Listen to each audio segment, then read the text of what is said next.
All right, you guys, what's up? I am back with some more Canva tips by popular demand.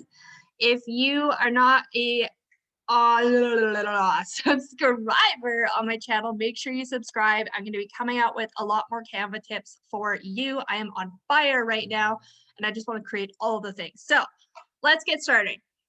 So for today's video, I have been in so many situations where I've used a template and I wanted to find that specific item and I had no idea how to do it. Have you done that? I have multiple times. So I'm going to save you the hassle and I'm going to teach you how to do it. So we use this template here because I wanted to pull this item here, which is very popular in graphics to have that kind of blurred design look on your branding and your images. So we're going to click on that item and we're going to go up here to this info button.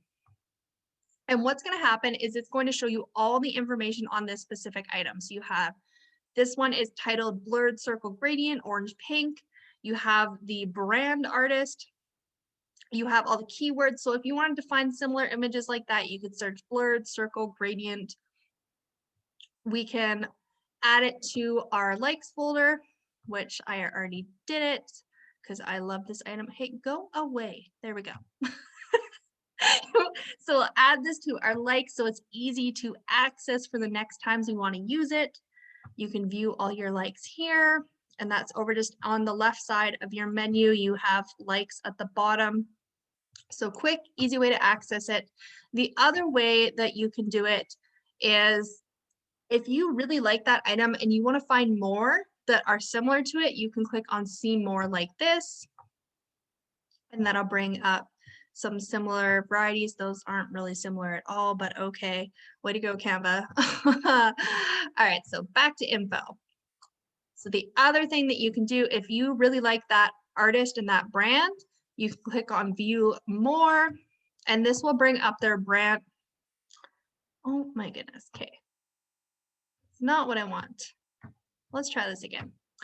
Back to image. Back to item. Oh my goodness, I'm fumbling over my words today, guys. All right, view more. There we are. All right, so now we have their brand code. This is all of the items by this specific brand. They're going to be all very similar. As you can tell, it kind of has that simple aesthetic to it. So say we click on this, if we go into the info, it's going to be by the same person. All right, so there you have it, guys. So make sure you like and subscribe for more Canva tips and tricks. And if you have anything that you want me to create to teach you for Canva, let me know in the comments and I will get a video made for you.